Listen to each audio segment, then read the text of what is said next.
Pampa Debates. Oferecimento GBUX, Previdência e Seguro de Pessoas. A proteção certa para a sua família. Unimed Porto Alegre, cuidar de você. Esse é o plano. E Biscoito Zezé, carinho que vem de família. Estamos iniciando mais um Pampa Debates. Com a presença do nosso participante efetivo, debatedor do nosso Pampa Debates, o secretário de Estado dos Transportes, meu querido amigo Pedro Westphalen. E hoje temos a honra de receber aqui quem participava do programa como era deputado. Hoje virou secretário, não participa mais, né? Mas também está cuidando de quem? Das finanças do Estado do Rio Grande do Sul. Deputado Giovanni Feldt, secretário da Fazenda do nosso Estado. Prazer tê-lo aqui. Prazer é todo meu, ainda mais acompanhado desse grande secretário, companheiro de lida nesse governo liderado pelo Sartori, um grande secretário de transportes, um belo deputado estadual, um homem que dignifica as tradições do Rio Grande e da boa política. Bom, o nosso Pedro Westphalen. A secretaria do doutor Pedro Westphalen já não é fácil.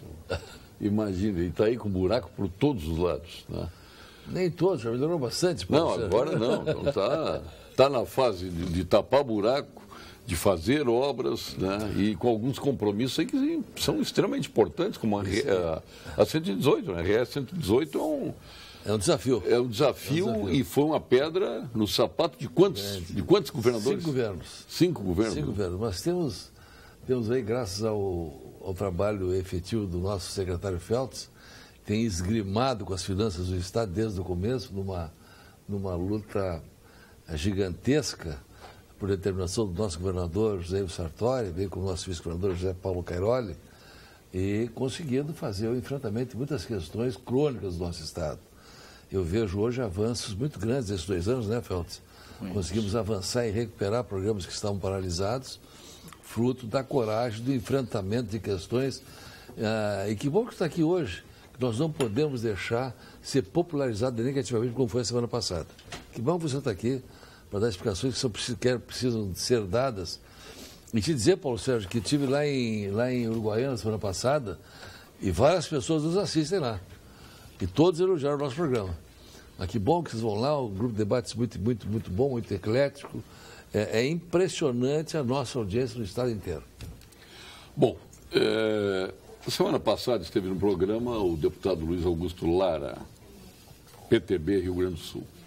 E lá pelas tantas ele puxou a matéria do Jornal Valor Econômico, do dia 13 de janeiro deste ano.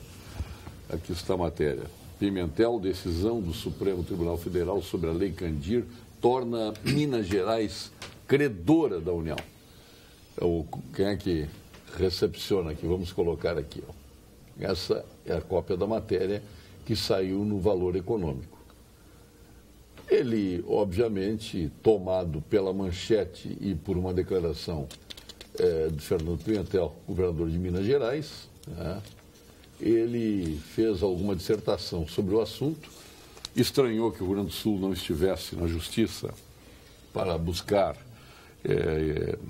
esta compensação de contas aí com o governo federal, e mais do que isso, ele estava entendendo que o governador, já num acordo pré-existente, o Lara está nos assistindo, tenho certeza disso, até porque queria saber quem é que estaria no programa, ele disse que neste acordo com o governo federal, para acerto das contas, para o enxugamento do Estado para ter benefícios no equacionamento da dívida, o Rio Grande do Sul teria assumido o compromisso de não judicializar a Lei Candir. Então está aqui o secretário para falar sobre isso, porque trouxe enorme repercussão. Na semana aí nós vamos ter a palavra do vice-governador José Paulo Cairoli, vamos ter o presidente do Tribunal de Contas do Estado, Marco Peixoto, teremos também o Alceu Moreira falando sobre isso, o líder do governo, Gabriel Souza, tudo em função dessa declaração do deputado Lara aqui no programa. O deputado Lara, aqui eu não quero retrucar, por óbvio que não. O intuito é clarear a situação de uma forma definitiva, com tranquilidade, né? Mas quer me parecer que até para contextualizar não seja importante nós retrocedermos um pouco no tempo. Algum tempo atrás estourou o escândalo do CARF em Brasília, aquele tribunal que verifica as disputas, as quirelas do ponto de vista tributário com a União. Imediatamente após estourar aquele escândalo do CARF, o deputado Lara começou a falar e colocar ampla visibilidade sobre o TARF e sem nenhum motivo de materialidade, dava a entender que talvez devêssemos olhar bem como funciona o TARF, o correlato do CARF aqui no Rio Grande do Sul. Chamemos a atenção. O TARF aqui do Rio Grande do Sul tem representantes da iniciativa privada, do governo do estado, de entidades de trabalhadores, de entidades empresariais e vem fazendo um serviço sério há muitos anos, governo após governo, sem alteração.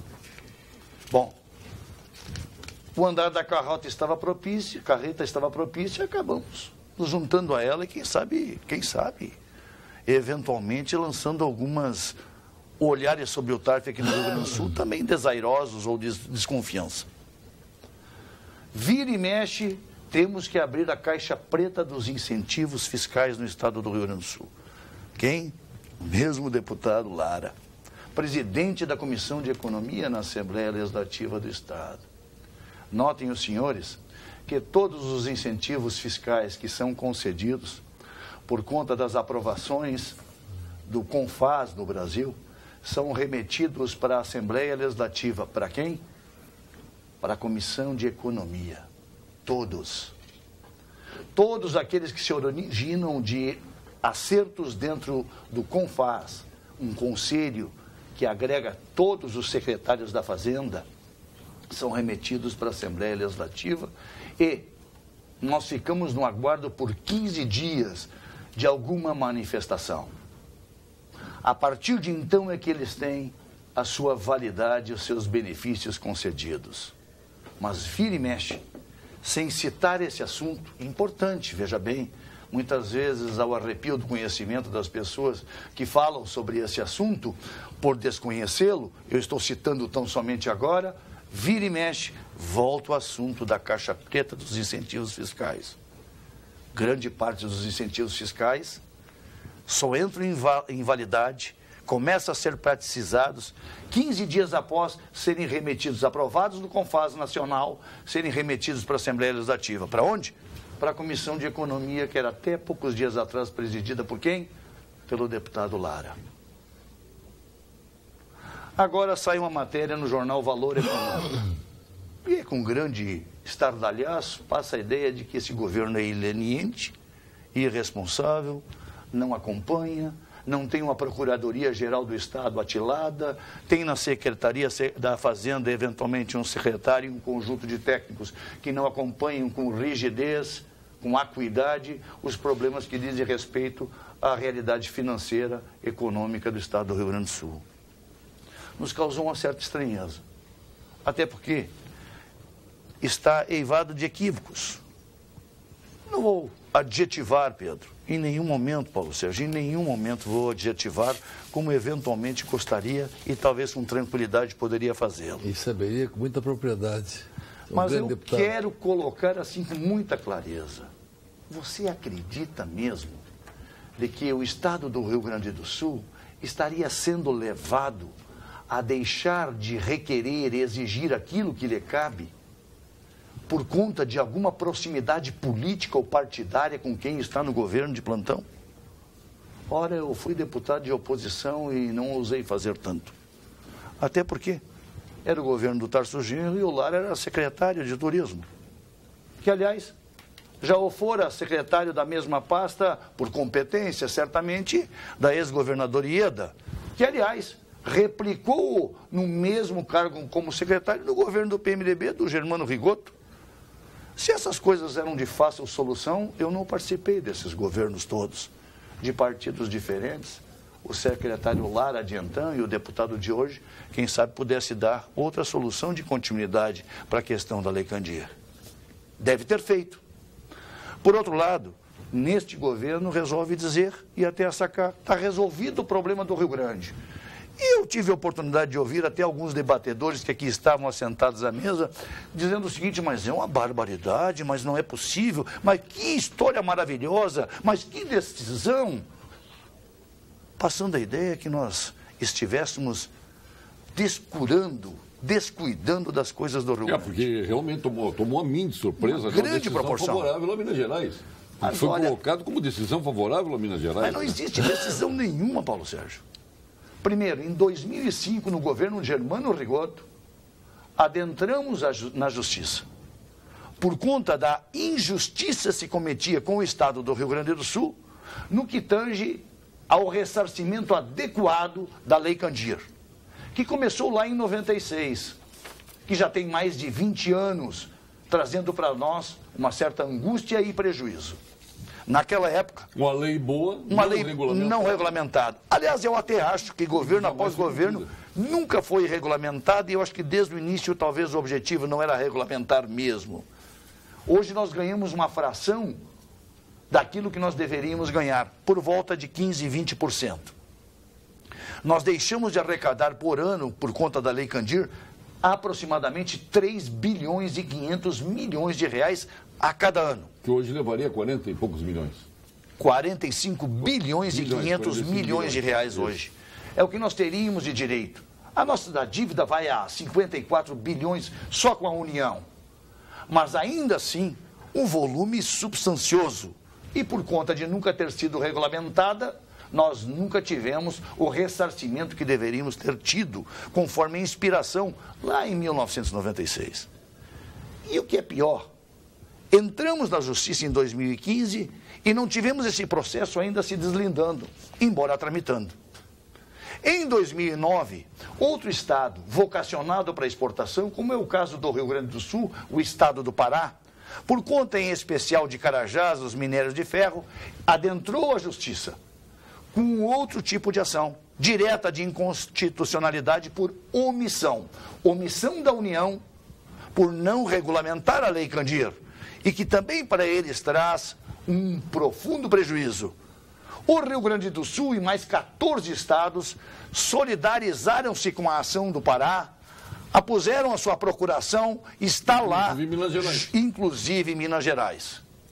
O que decidiu agora o Supremo Tribunal Federal em novembro passado?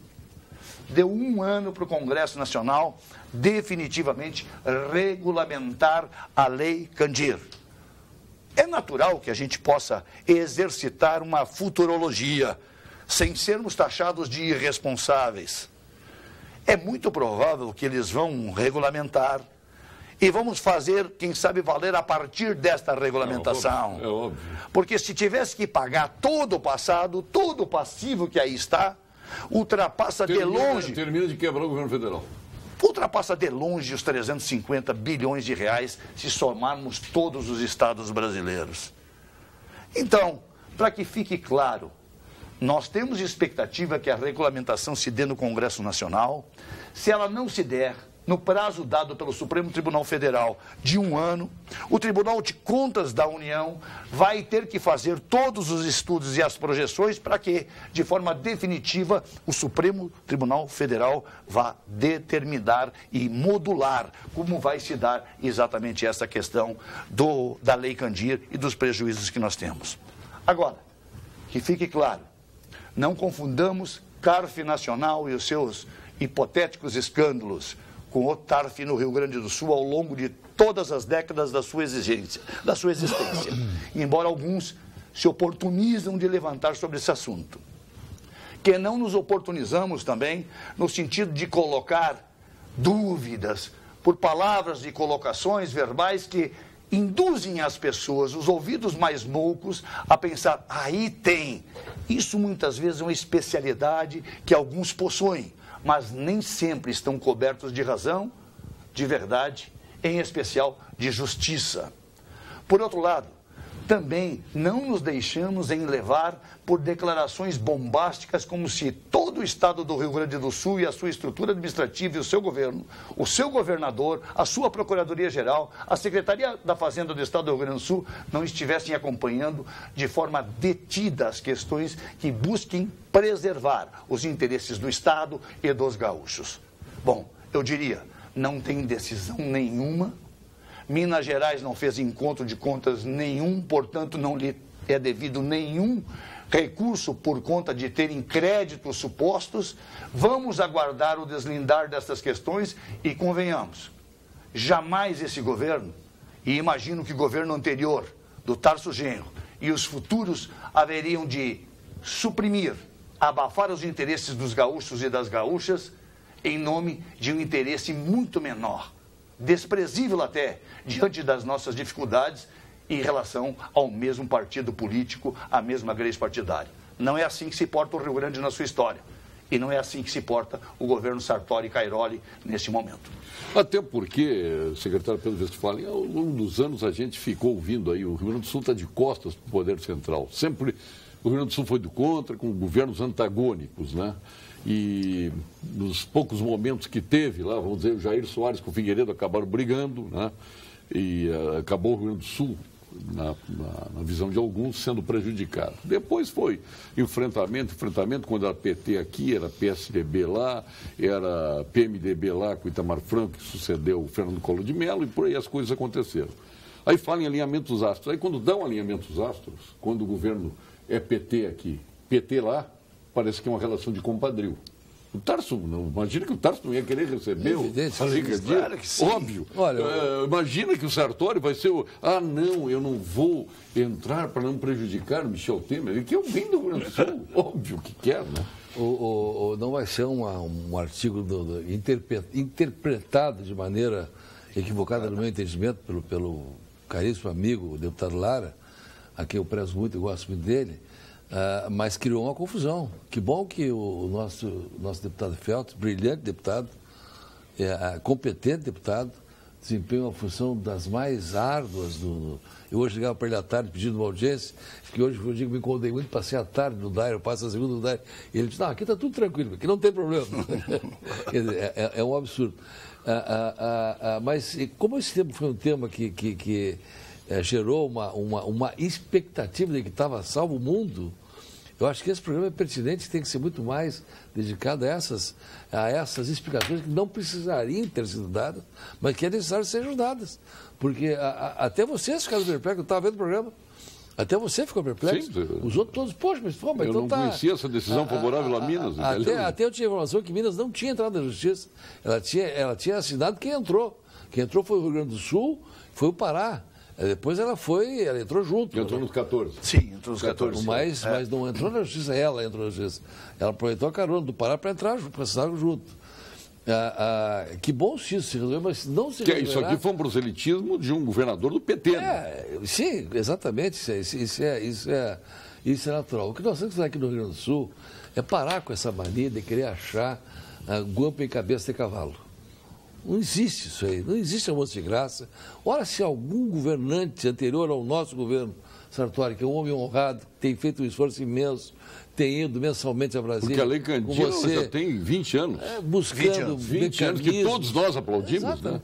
Que ali foi para engambelar os estados exportadores para abrir mão da importação. Com aquela tese, não se exporta imposto. Eu até concordo com ela. Aquilo é para valorizar a exportação. Só que quem exporta, né, acaba sendo prejudicado. Para valorizar a balança comercial, equilibrar e tal. Só que quem exporta foi penalizado. Nós somos hoje o quarto exportador brasileiro. O Rio Grande do Sul aumentou a sua produção e é o quarto exportador nacional. Ele está muito bem ranqueado. Me corrija, deputado, que é a sua área, mas esse é o... Quem são os três primeiros? E ao mesmo tempo... Eu não tenho bem presente quais são os outros estados.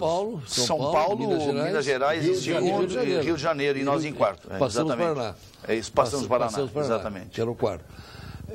O que nós temos que cuidar são as questões que nós perdemos aqui por falta de uma união, falta do bem comum. Você vai no Nordeste, aí que Recife hoje é uma outra cidade, é uma outra região metropolitana, vai a todo o Nordeste, cheio de obras federais, e nós perdemos o metrô de Porto Alegre. Não tinha um projeto no metrô de Porto Alegre. Não tinha projeto. Tinha pré-estudos. Isso me foi dito agora em Brasília. Nem anteprojeto tinha. Nem anteprojeto. Me dói no coração ouvir de um dirigente. Vocês no Rio Grande do Sul não vão se organizar nunca. Me faço aqui no papel de pão um pré-projeto que vai. Alguns projetos andam no Nordeste, eu estou citando o Nordeste porque eles são organizados. Eles brigam, eles discutem, mas na hora de buscar para o Estado, buscam junto para o Estado. Me faço um pré-projeto num papel de jornal que sai.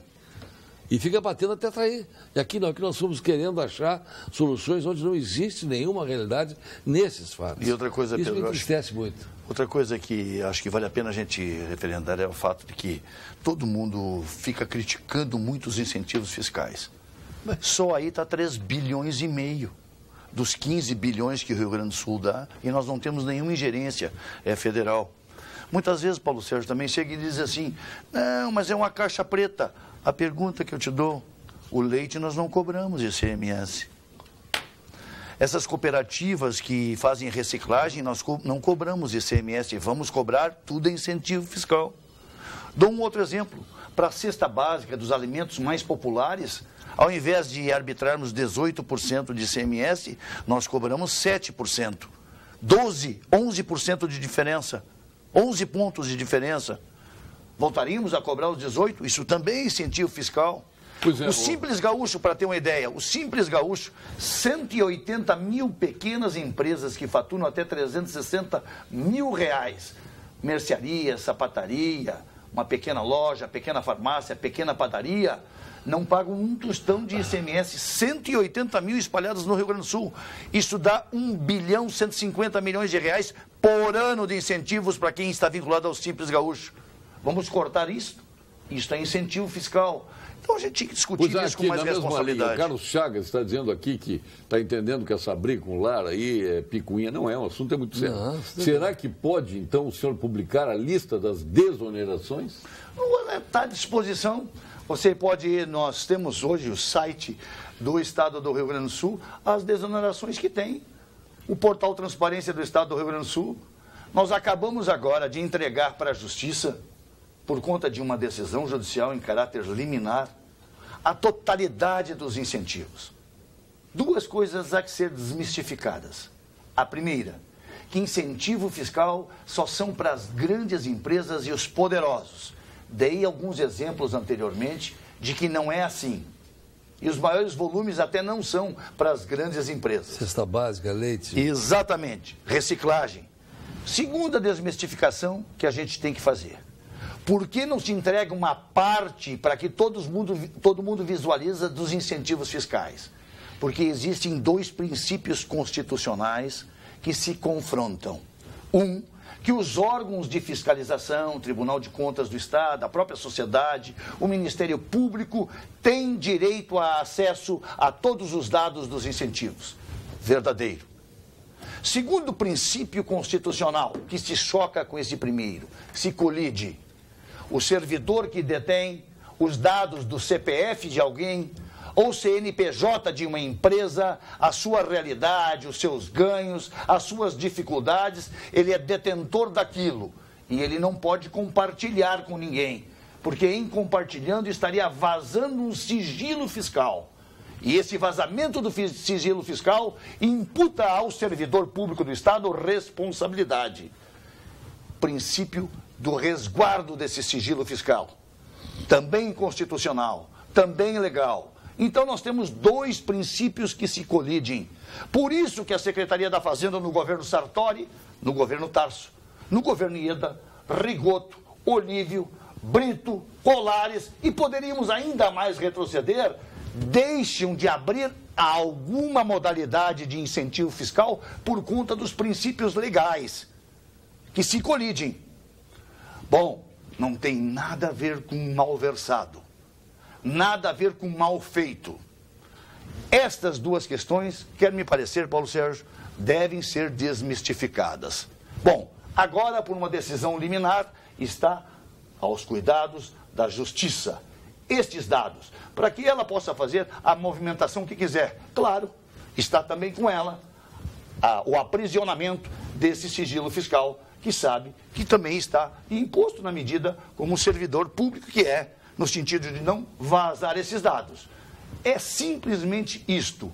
E é por resguardo dos profissionais que atuam nessa área é que não eram abertos uma única modalidade de incentivos fiscais. Agora, para lançar farpas, desdouros, ilações de que incentivo fiscal é uma grande caixa preta, tem dois equívocos. Um, parece que os incentivos só são nesse governo. Os governos que alguns eram secretários repetidos por diversos partidos, os mesmos incentivos eram concedidos e não havia essa adjetivação. 2, é uma brutal injustiça, para não dizer outra palavra. Nós ficamos na injustiça, no fato de que as pessoas muitas vezes não sabem que incentivo fiscal não é só para os grandes e os chamados poderosos, embora para esses sejam concedidos, mas tem centenas de outros incentivos fiscais que são para pequenas pessoas, pequenos comércios, pequenas indústrias, pequenos empreendedores. Setores importantes da nossa atividade econômica e também são com o intuito de defender alguns setores da nossa economia na medida em que outros estados ficam dando incentivos e nós temos que protegê-los. Aliás, os únicos incentivos que nós podemos dar com base na lei do ICMS, no seu artigo 58, que não precisa observar daí o convênio do CONFAS. Se um Estado dá por lei um incentivo para qualquer setor, o outro Estado, sentindo-se atingido, para proteger a sua economia, e esse mesmo setor também pode conceder até o limite do concedido pelo Estado co-irmão. Paulo Sérgio, pergunta ao secretário Pedro se realmente o governo dele irá terminar na RS 118, porque nos últimos 20 anos todos os governos tinham esse objetivo e não fizeram. E até hoje cada vez mais fica pior, além do material que se usou até agora que está indo para o ralo. Tomara Deus que esta promessa se cumpra, até porque gosto do governador Sartori. Abraço a todos, Vanderlei de Cachoeirinha. Esse tema é recorrente. Todos os programas que nós estamos aqui, ele é questionado. O secretário Feltz, ele é um dos homens que participou de um trabalho hercúleo que fizemos para levantar as questões da 118, por que elas vão sair. Na realidade, nenhum governo quis terminar a 118. Não sabia o que fazer na 118. Nós resolvemos, durante um ano, não colocar recursos na 118, e com justiça se reclamou muito por causa disso. Nós não tínhamos o diagnóstico do que fazer na 118. Hoje nós temos todo o diagnóstico da 118, estamos realizando, já está em licitação, o Feltz, o trecho do quilômetro 11 ao 21, dia 17 de março, abre-se os envelopes. Espero que a licitação tenha ganhador, que não tenha nenhum problema. O tempo mais curto do processo são as obras. As obras, feita a licitação, feitas as estações dos viadutos, que estão pontos projetos que não existiam projetos, a obra ela andará rapidamente, sem dúvida nenhuma. Então, digo assim, quem quis realmente concluir a 118 foi este governo. Não que os outros não tenham tentado, mas tu não pode fazer uma programação de execução de qualquer obra sem ter exatamente todos os projetos prontos e os diagnósticos feitos do que deve fazer e o quanto custa fazer isso aí. Isso já está na mão do secretário, os custos da obra, do governador Sartori, decisão dele, está executando, e nós já estamos trabalhando na 118, sim.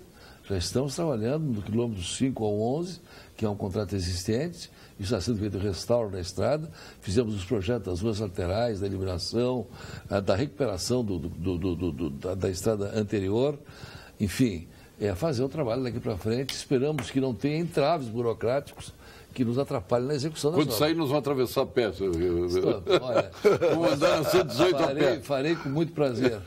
Olha aqui, ó, o senhor podia assumir essa. Está vendo, deputado Lara, como é problemático o negócio de internet de informações? Aqui em Dom Pedrito, o deputado Lara é pai de pontes em uma estrada estadual e de uma barragem. Só que nenhuma das obras foi concluída até agora. Abraços, Sérgio de Dom Pedrito. Você não tem como terminar isso aqui para o Lara? Não, nós estamos fazendo, são 6 pontilhões que tem, fizeram uma estrada que vai dar uma mão para o Lara aqui. As cidades. Não, mas ele tem permanentemente, inclusive lá nos demandar, e é uma demanda importante para a cidade.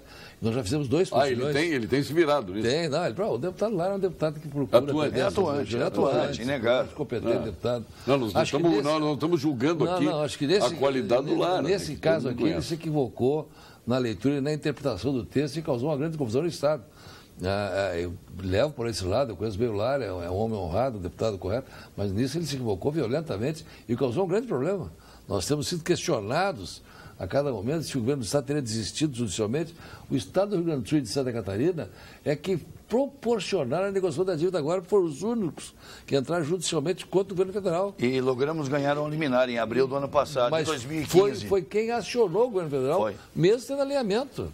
Foi o governo estadual que fez isso, Santa Catarina e Rio Grande do Sul. Alexandre de Porto Alegre, saudações à mesa. Tudo bem, entendo que as coisas estão difíceis, mas o que este governo está fazendo para sairmos da situação penosa? Porque se for só o pacote do Sartori, todos nós sabemos que isto apenas não basta. Grande abraço a todos. Olha, como é que Alexandre. Olha, Alexandre, O programa é para ti, Olha, Alexandre, você tem boa dose de razão. O Rio Grande do Sul, para superar todas as suas dificuldades, que são muitas, que vão além do seu endividamento para com a União, nós temos aí depósitos judiciais num volume significativo aos bilhões, nós temos aí precatórios, RPVs, que também somam bilhões de reais, nós temos alguns passivos potenciais que se elevam em alguns bilhões de reais, que deveríamos... que é o passivo potencial tipo piso do magistério, né? Então, isso tudo somado elevaria o nosso endividamento para algo astronômico, se já não são os astronômicos mais de 50 bilhões que temos para com a dívida para com a União. Necessitamos urgentemente que nós tenhamos uma mudança nesse país, uma reforma no seu federalismo. Claro, falar isso é fácil, o difícil é conseguir construí-lo. Agora, pouco a pouco, temos que tentar isto. Discutir em todos os fóruns que sejam adequados. Afinal de contas, nós estamos drenando muitos recursos já para estados do Norte e do Nordeste, que têm índices de crescimento bastante grandes. Exemplo, o Ceará, Pernambuco, a Bahia, têm índices de desenvolvimento humano muito maiores que o estado do Rio Grande do Sul. Não é a solução de todos os problemas, mas te asseguro, é verdadeiramente o caminho a ser percorrido agora. A questão das dívidas, ela é para nós crucial, ela é oxigênio para definitivamente, ano após ano, governo após governo, fazendo o enfrentamento que o governo Sartori e Cairoli vem fazendo aqui, até aqui, possamos definitivamente encontrar a plenitude do equilíbrio fiscal. Dentro das nossas forças, dos limites da lei, pode ter certeza, o governo Sartori tem feito o máximo do possível. E imagino ainda que mais ainda haverá de propor para a sociedade, enviando projetos para a Assembleia Legislativa do Estado. O Edson Leiria, aqui de Uruguaiana, está mandando um torpedo aqui, agredindo o lar, enfim. Vamos deixar para quando estiver presente, até leio aqui a Edson Leiria, mas ele não está presente para se defender aqui. Então vamos passar nessa. Deixa eu dar um pitaco aqui no nosso secretário, porque ele está sendo modesto no processo de recuperação de dívida do Estado. Tem dois projetos que foram aprovados aqui no Rio Grande do Sul, que foi a Previdência, o projeto da Previdência e o projeto da responsabilidade fiscal. Nós temos que a cada dia falar mais o que é isso aí, o que é o projeto da Previdência. O projeto da Previdência não foi só fazer o limite de Previdência, foi evitar que houvesse aquelas migrações de FG de um poder para o outro, que levavam, hoje nós temos aqui no Estado, milhares de aposentadorias com 50, 60 milhões de reais. Pode ser, não pode mais, o teto? Não leva mais. E o teto? Não leva mais. Bom, existe. O teto não obedece isso aí? Existe isso aí. Essa lei agora proíbe que isso aconteça. Não só limita em 5 mil reais. Mas não tem um teto para isso? Existe um teto e existe muitas vezes o somatório de quem eventualmente tinha um esposo, uma esposa e acabou perdendo, que também cumpria a atividade pública, né? E isso não fica exatamente de limite, muitas circunstâncias. Em outras situações também existe a chamada licença-prêmio, que não é gozada na plenitude, que ao fim e ao cabo é recebido em dinheiro, acaba ultrapassando também em longa medida o volume do teto. Então, uma porção de questões que foram resolvidas justamente com a responsabilidade fiscal, que permite que, quando o governo daqui a 20 anos for superavitário, 25% seja para pessoal e 75% para a infraestrutura. Do crescimento da nossa atividade econômica. Essas e outras tantas ações que foram feitas na Secretaria, determinação do governador Sartori, é que permitiram em Brasília fazer com que o nosso Estado tenha a possibilidade de fazer essa negociação em tempo recorde. Porque já fez o tempo de casa, praticamente todo ele. Então isso é uma coisa que tu não diria, mas eu tenho que dizer aqui, porque foi um trabalho de equipe de primeiríssima linha e que nos coloca hoje numa condição de poder chegar lá em Brasília e fazer o que tem que ser feito. Outra coisa que gerou muito, Paulo Sérgio, expectativas e até algumas colocações e incompreensões é algumas declarações que saíram na imprensa há poucos dias, até proferidas não exatamente como a chamada de capa, O ministro Padilha diz que o governo da União não vai exigir nada do Estado ou dos Estados. De fato, não tem por que exigir. Mas é nós dos Estados, especialmente aqueles mais encalacrados, com maior volume de dificuldades, tais quais Minas, Rio de Janeiro, Rio Grande do Sul, nós é que temos que definir uma questão. Nós queremos ultrapassar, superar isso e começar a pagar nossas contas em dia? Ou nós queremos agudizar ainda mais, trazendo mais infelicitação, mais angústia, mais agonia para o conjunto da sociedade, para os servidores e também para nós, que estamos no Ele governo. esteve num programa aqui sexta-feira retrasado, o ministro Padilha, e ele foi bem claro a respeito disso. Até coloquei a questão do Banrisul, o ministro Meirelles. Ele disse que ele colocou aquilo, foi um exemplo, que ele não estava pensando em privatizar o Banrisul. Mas como é que o governo do Estado recebeu esta ideia, vamos dizer assim, brilhante do ministro da Fazenda, Henrique Meirelles? Bom, o ministro não deveria estar, eventualmente, sabedor, de forma detida, das coisas que estavam acontecendo ou estão acontecendo no Rio Grande do Sul. Embora não tenha a mínima perspectiva nenhuma perspectiva. Não, nenhuma perspectiva em relação a isso. Não faz isso parte é claro. Não faz parte do plano do governo de jeito nenhum. O que nós precisamos, sim, nós estamos endividados com a União mais de 2 vezes da nossa receita corrente líquida. Então, a União, para nos permitir aderir ao plano de recuperação fiscal e aí nos conceder uma espécie de empréstimo ponte, exige o que todo mundo exigiria, um maior volume de garantias. É o que a FMI fazer com o Brasil. E é exigência, né? Exato. E é o que o proprietário de um imóvel que vai alocar para alguém que está sem crédito exige mais garantias. É a mesma relação que se estabelece, claro que num volume muito mais significativo. Então, o governo federal, quem sabe até dando um pulinho sobre a lei de responsabilidade fiscal, que diz que os estados podem estar endividados com a União 2 vezes a receita corrente líquida. O Rio Grande do Sul está 2,12 endividado com a União. Portanto, não tem como buscar nenhum financiamento, nenhum empréstimo, coisa que até o último ano do último governo logrou êxito em buscar. Endividar-se mais, buscar menos financiamento, e nós estamos pagando esses financiamentos. Não podemos mais fazer isso. Então, a lei de responsabilidade fiscal não permite, mas agora o plano de recuperação fiscal vai tentar criar uma condição onde nós apresentemos algumas garantias para a União, para, com base nessas garantias e na sua precificação, possam eles encontrar, quem sabe, ou nós mesmos, um agente financeiro, um Banco do Brasil, no caso do Rio de Janeiro, ou qualquer outro agente financeiro que possa colocar algum dinheiro no Tesouro do Estado para começar a botar as contas do Estado do Rio Grande do Sul em dia. Agora chegou o momento do engenheiro aqui no Pampa Debates. Momento do Engenheiro.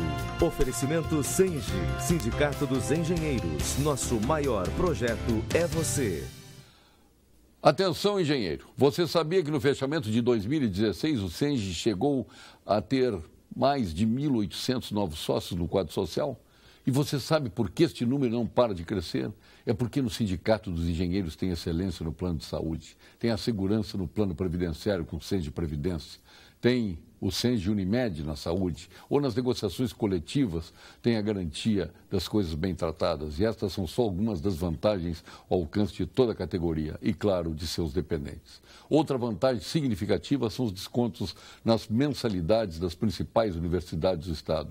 Benefício este extensivo aos dependentes da categoria sócio-afinidade. Faça as contas e perceba a economia que isso significa no seu orçamento.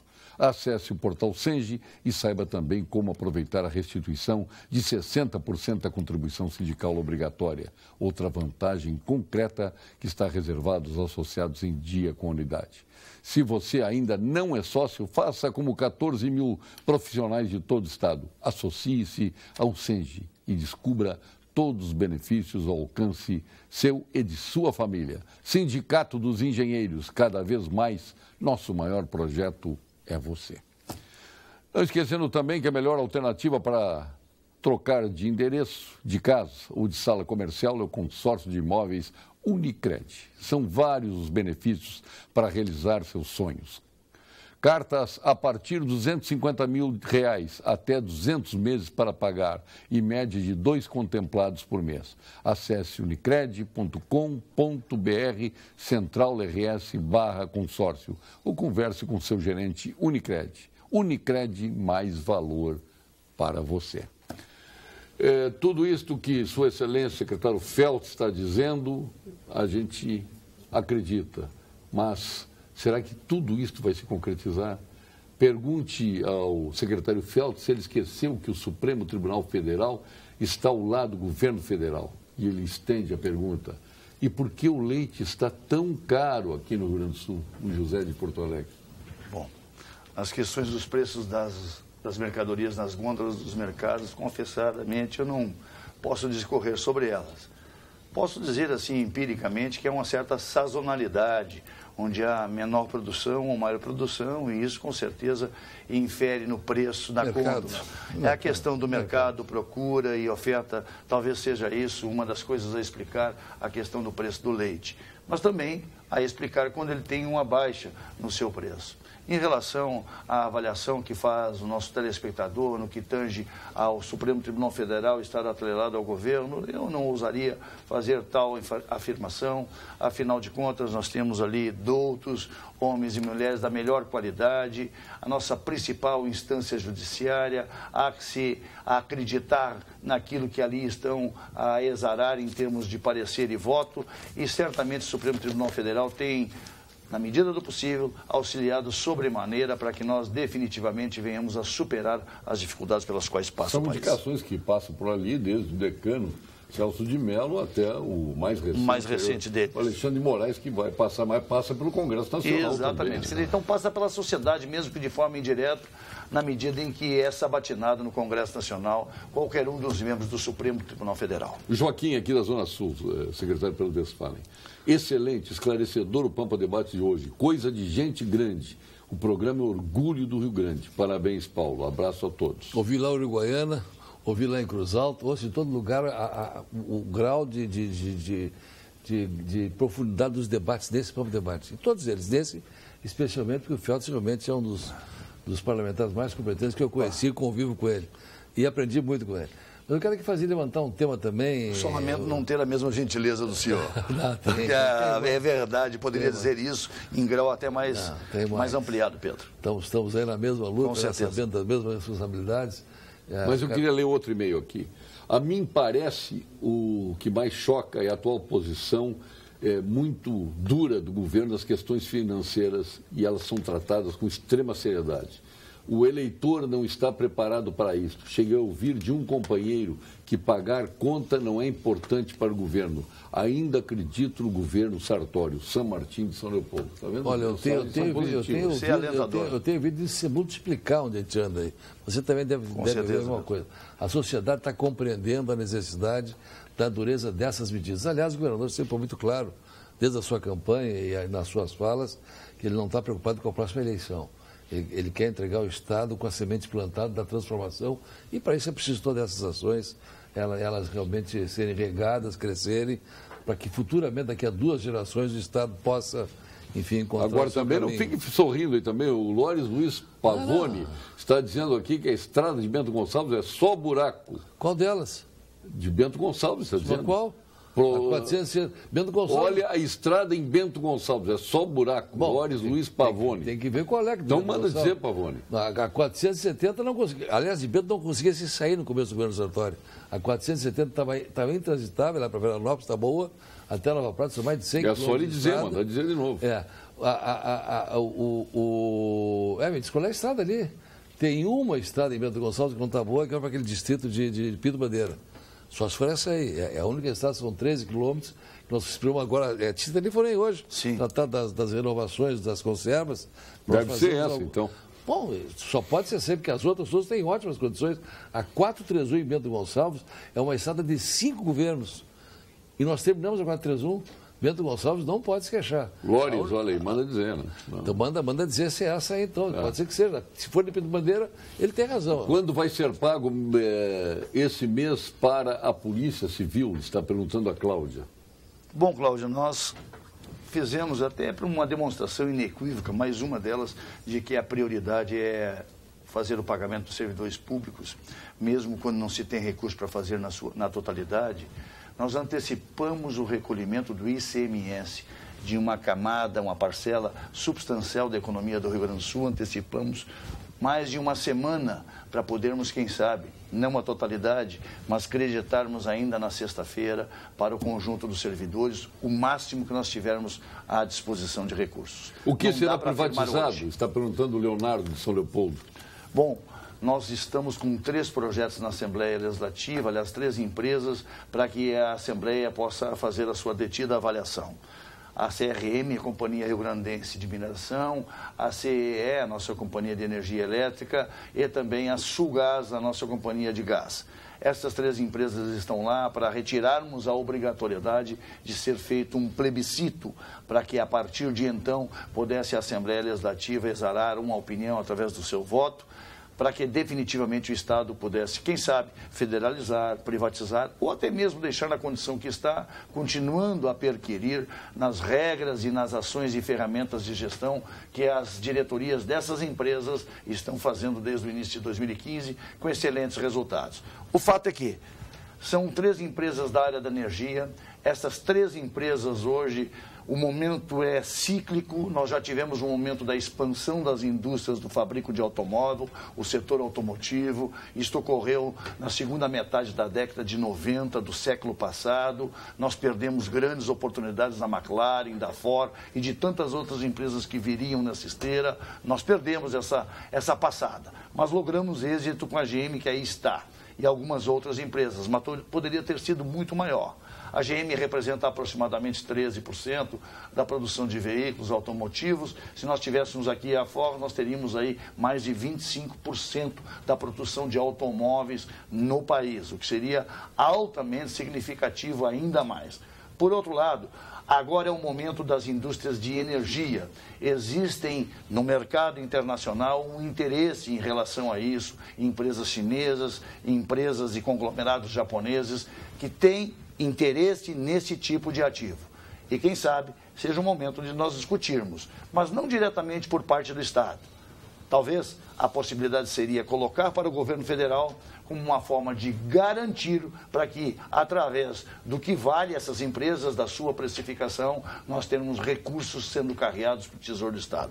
Essa é a expectativa que se tem e tomara que a gente logre êxito nesse empenho. Estamos aí com o secretário Feltz, secretário Pedro Westphalen, os 2 foram prefeitos da sua cidade. Não foi, perdi a eleição. Perdeu a eleição? Foi o PMDB, em 92. O José Westphalen prefeito. Pô, tá igual ao Peronde e o Esperoto que perderam em Juiz. Não, o Peronde não foi candidato. Não, lá em Juiz foram perder os 2. Peronde... O Emílio Peronde foi candidato ao prefeito e o Carlos Esperoto a vice. Com essa história. Não, achei que era o Peronde. Esperoto nos assistindo.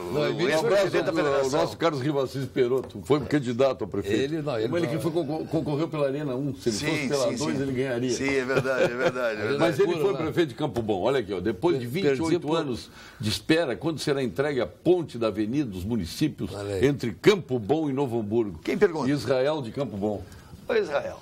Fui prefeito dessa nossa cidade 3 mandatos. E mora lá ainda, né? E moro lá, volto todo dia, volto.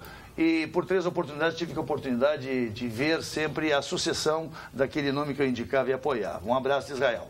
A Avenida dos Municípios tem os recursos liberados para que seja definitivamente concluída. Nós, nesse primeiro momento, estamos disponibilizando um pouco menos de R$1,5 milhão. O secretário Pedro está cuidando disso adequadamente. Houve uma desmobilização por longo tempo, mas agora está se retomando. Primeiro se instalou lá, de forma mobilizada, as condições para começar a trabalhar. Hoje, aparadas as arestas, as dificuldades, eu não tenho a menor dúvida, o secretário Pedro, como sempre, cuida, atilado que é, vai cuidar também da feitura da Avenida dos Municípios e a sua conclusão. Os recursos estão à disposição. Essa e outras obras que estão todas elas inconclusas no Estado. Mais de 13 pontes construídas, inconclusas, sem cabeceiras. E essa sem a ponte. É verdade. Nem o projeto estava completo. Problemas judiciais foram superados, problemas ambientais superados, problemas de um poste no meio da... De um poste também, uma rede elétrica. Resolvido. Agora a empresa tem que fazer, já foi dado ordem de início, está mobilizado, está se implantando e deverá começar nos próximos dias aqui. O programa trazendo boas notícias, aí, até para Dom Pedrito, lá as pontes do Lara. Nós inauguramos ali em Veranópolis agora com o governador uma ponte que unia Veranópolis a Fagundes Varela. Incrível, a ponte no meio de uma curva, se passar por uma pinguela com risco de vida. Mas são milhares de trevos a serem feitos, são 13 pontes, das quais 4 estamos fazendo, a 431 só falta o aterro da ponte, terminamos a estrada. Nós começamos a fazer, então, a complementação do serviço inacabado, sem iniciar novas obras que não sejam da mais alta importância de serem feitas. Então, nós estamos fazendo um trabalho aqui, em 2 anos, de recuperação de estrada de mais de 1.500 quilômetros. Fizemos em 2 anos, do governador Sartori, mais do que foi feito em 15 anos. E com a qualidade que eu convido as pessoas a andarem nas estradas que nós estamos recuperando. Com todas as dificuldades que estamos passando. Com todas as dificuldades, que não são poucas. Esse companheiro de Bento Gonçalves que fez a pergunta, vai viajar de Bento Gonçalves a Casca, vai andar em 100 quilômetros, sinalizado, pintado, com recapeamento de primeira qualidade. Injustiça dói também, né? Vamos agora ao quadro de saúde com a doutora Daniela Cornélio, eu sou colega, doutora Daniela Cornélio, da equipe do doutor Gilberto Schwartzman, nosso PhD em Oncologia, titular do Clínicas, do Ernesto Tornelli, sócio fundador do Instituto Oncológico Kaplan e uma jovem membro da Academia Brasileira de Medicina. Da equipe do doutor Gilberto, a doutora Daniela Cornélio. Boa noite. Eu sou a doutora Daniela Cornélio, médica mastologista do Instituto de Oncologia Kaplan, e hoje nós vamos falar um pouco sobre a classificação BIRADS. Toda mulher que faz exames de mama sabe que no final do exame aparece o termo BIRADS. Mas o que significa isso? O termo BIRADS é uma convenção internacional para avaliação mamária, aplicada nos laudos de mamografia, de ecografia e de ressonância magnética para avaliar o risco de câncer de mama. A categorização ela é separada por notas, que vão de 0 a 6. BIRADS 0 é quando o exame não permite avaliar acuradamente. São necessários exames adicionais, como, por exemplo, no caso de mamas muito densas na mamografia. Um BIRADS 1 significa um exame normal, recomendado, então, apenas acompanhamento de rotina. No BIRADS 2 é quando existem alterações benignas, como, por exemplo, cisto simples ou calcificações benignas, e nesse caso também recomendado apenas o acompanhamento de rotina. O exame BIRADS 3, ele é provavelmente benigno com muito baixo risco de câncer. Então, nesses casos, se recomenda avaliação radiológica a cada 6 meses. Já o BIRADS 4, a gente tem uma lesão que tem uma suspeita de câncer, que varia de A, B ou C, né? E nesses casos a gente precisa de uma biópsia para avaliar essa lesão no microscópio. O BIRADS 5, temos uma lesão altamente suspeita de câncer, a biópsia é mandatória. E o BIRADS 6 são lesões que já têm a confirmação de câncer. Espero que tenha sido útil. Consulte sempre um especialista. Boa noite. Obrigado, doutora Daniela. Oi, Paulo Sérgio, tudo bem? Queria perguntar aos deputados e secretários se eles estão pensando em fazer alguma coisa com as empresas ou para as empresas não irem embora. Porque além das 124 empresas que já estão no Paraguai, tem mais 80 grandes empresas fazendo projetos para ir e para lá. O Danilo Martins está perguntando. Olha, Paulo Sérgio, tudo que nós gostaríamos. Além da guerra fiscal, aqui nós temos a internacional. A internacional. Temos a estadual internacional. Para não ir embora do Brasil também, né? Imagina, Pedro e Paulo Sérgio e telespectador, quando se deprecia, quando se vulgariza e acreditando os incentivos fiscais, a única ferramenta que nós temos para dar de incentivo para as empresas continuarem aqui, nós exercitamos isso ao longo das últimas décadas, que é demonizada sob certos aspectos, é o único instrumento que nós possuímos para que essas empresas continuem a se instalar aqui. Mas, de uma forma muito clara, eu diria o seguinte: há ferramentas e vantagens concedidas pela União, há desequilíbrios regionais. Por exemplo, a região nordeste do país ainda tem a SUDENE, a Superintendência de Desenvolvimento do Nordeste. Existem alguns mecanismos que lhes trazem algum benefício, alguma vantagem. Nós não temos mais a nossa SUDESUL, que era correlata à SUDENE do Nordeste. Então aí já perdemos um pouco. Isso significa federalismo, isso significa discutir de novo o pacto federativo. Isto também se reproduz na atração de novas empresas e empreendedores, como para o país vizinho, o caso do Paraguai.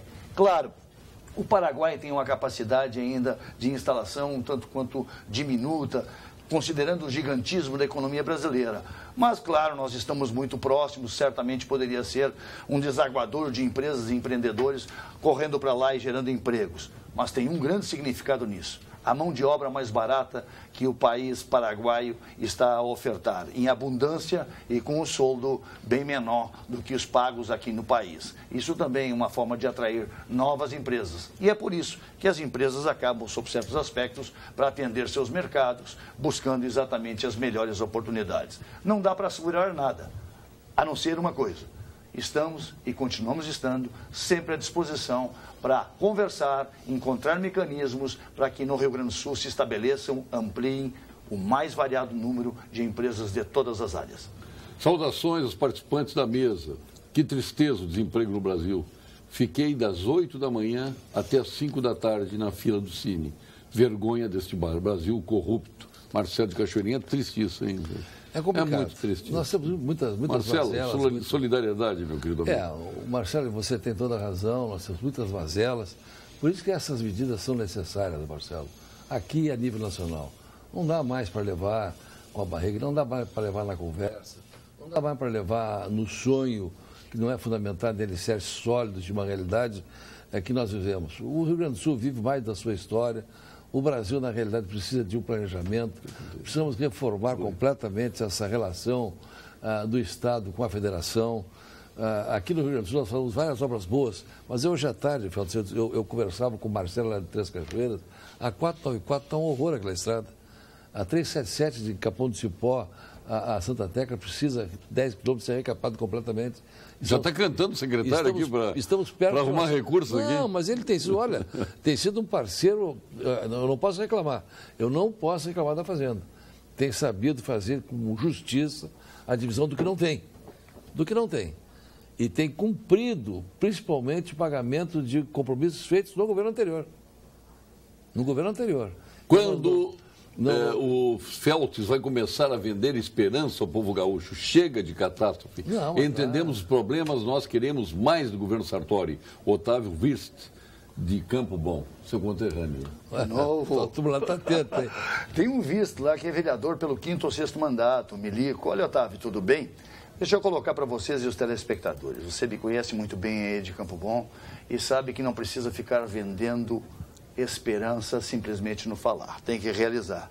Eu acho que a cidade de Campo Bom tem alguns pontinhos que comigo, contigo e com tantos moradores dessa cidade acabamos conjuntamente construindo, não é verdade?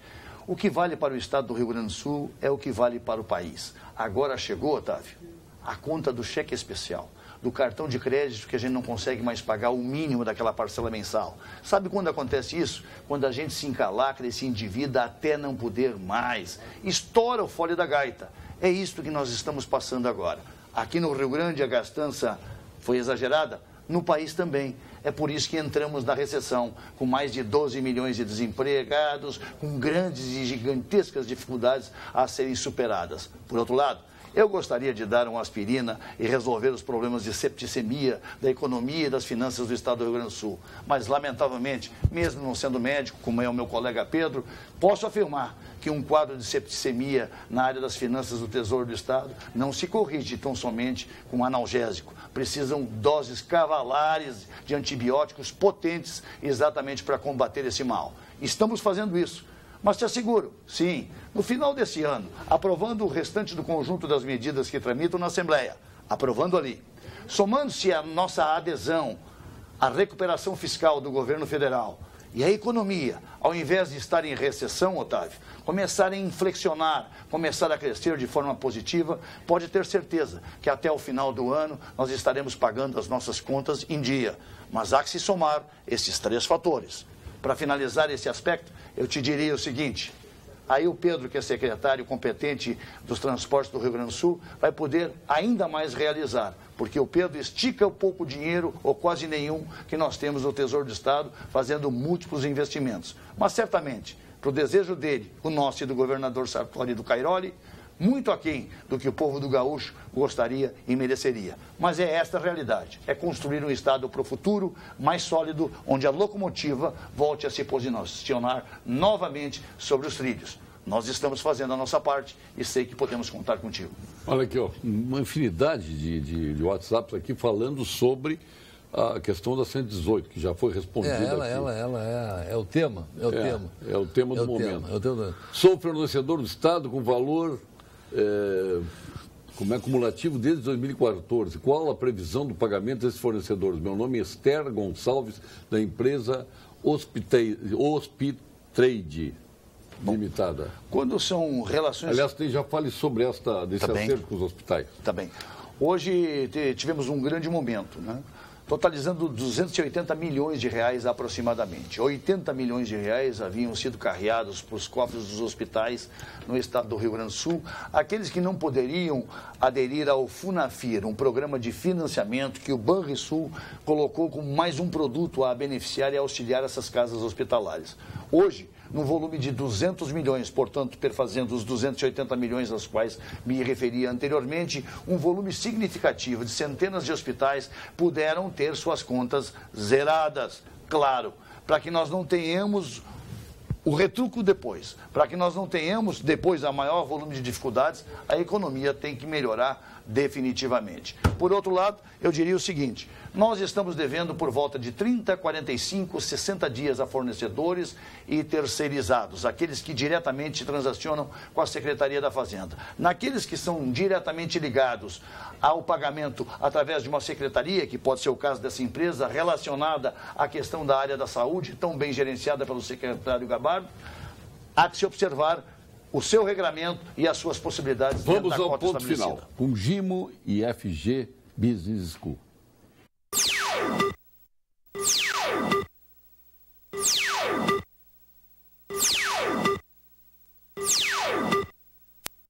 Ponto final. Oferecimento Produtos Gimo, qualidade comprovada.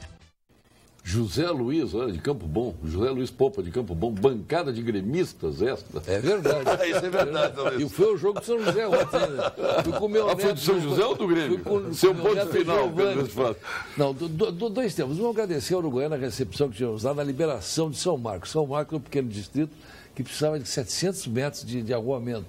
Tão importante quanto muitas estradas para muitos lugares. É uma ação do governador Sartori pontual, dentro de um projeto sistêmico que nós temos de recuperação das nossas estradas. E um outro tema importante, da mais alta importância, um processo dado pela prefeita Paula, lá de Pelotas, com quem me comuniquei na sexta-feira.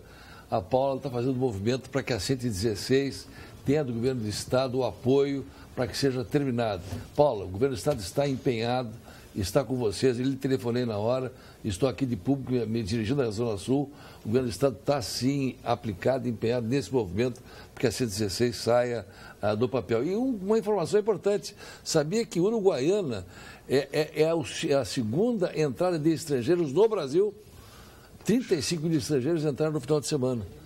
E aí a Rumo-LL pede o desalfandegamento das linhas férreas lá. Temos que olhar com atenção e cuidar do nosso Estado. Bom, olha aqui, tem gente que pega o programa no meio. A questão aqui é, por que os senhores não debatem a Lei Candir, que o Estado também tem crédito perante o governo federal? Já falamos todo o início do programa, mas se o senhor quiser sublinhar de novo aí, porque eu acho que é importante, né? Tem gente que não viu, pega o programa no meio. Acho que o meu ponto final de hoje seria o prazer de poder estar aqui de novo com vocês, com Paulo Sérgio Pinto e com o nosso sempre amigo e competente secretário e deputado Pedro Westphalen. O prazer também poder dizer o seguinte, como ponto final e derradeiro, não se deixe levar por uma conversa que parece tão fácil de se resolver, como é o caso da Lei Candir. É uma pena que o senhor e tantos outros telespectadores não puderam ouvir desde o início. Eu prefiro seguir na senda e no apontamento que faz o governador Sartori. Sim, não nos preocupemos tanto com as próximas eleições.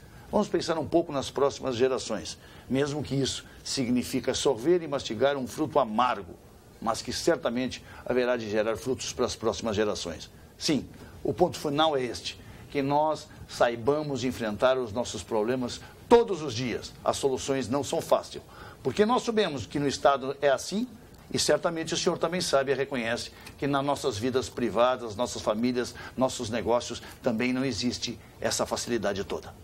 Olha, uma infinidade aqui, secretário. O senhor pode comprovar que a gente não conseguiu falar. Olha aqui, ó. Estou passando aqui, a gente não conseguiu. Olha aí. Essa audiência que os senhores trouxeram ao programa aí. Muito obrigado, secretário de Manifesto. Está respondido ao deputado Lara, que, por certo, vai ligar. Eu liguei para ele essa semana. Nós temos ainda, depois eu passo aqui pelo programa, o líder do governo, que, obviamente, vai contestar a posição. O deputado nosso... Alceu Moreira? Alceu Moreira. Líder do governo. O Gabriel Souza. Gabriel Souza, mais o Alceu Moreira, mais o vice-governador. Mais o vice-governador José Paulo Cairoli. Obrigado também, secretário. Eu que agradeço a oportunidade. Nós retornaremos amanhã com mais um Papo Debates. Até lá.